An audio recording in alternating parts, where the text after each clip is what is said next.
My father lunged across the table, his face purple with rage, his hands reaching for my throat. But I didn't move.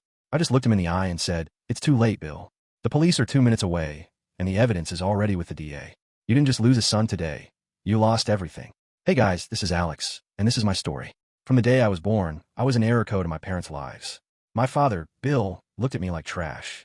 He'd complain about every cent I cost him, every meal, every pair of socks, as if I were a thief stealing from his pocket just by existing.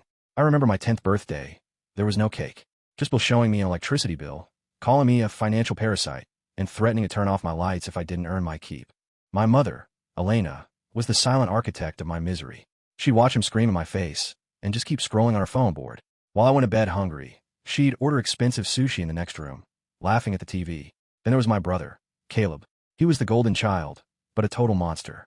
He'd lock me in the damp basement for hours, laughing while I banged on the door until my knuckles bled. He'd rip up my books page by page, just to watch me break. "You're nothing, Alex," he'd whisper. "Just a freak nobody wants."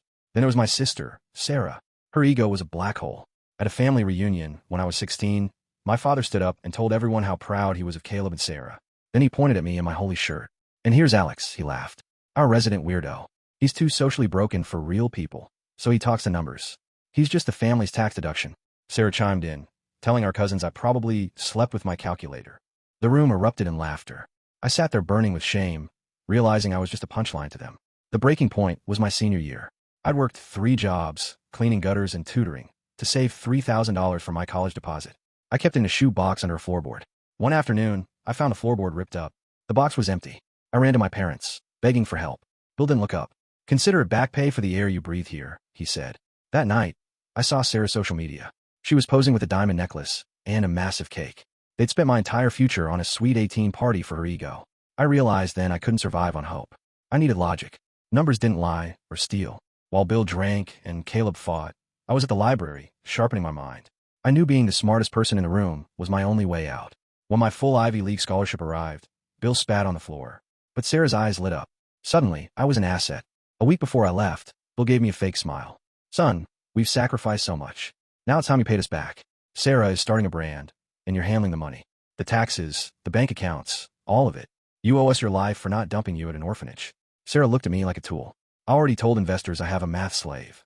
This isn't a choice, Alex." I just nodded. "Okay, I'll do it." They thought they'd won.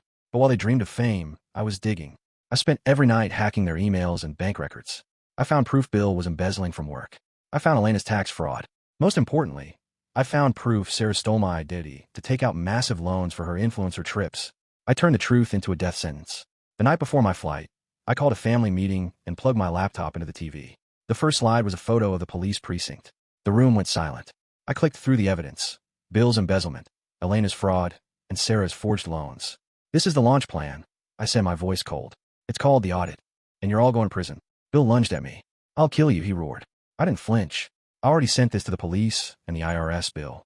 I've recorded every threat you've made this week. It's all gone." Sarah started wailing about her brand. "You never had a brand, Sarah. You had a lie built on stolen money." I turned to Caleb. "And for you, I found the witness to that hit and run you did. I paid them twice what Bill did to tell the truth. They're at the station now."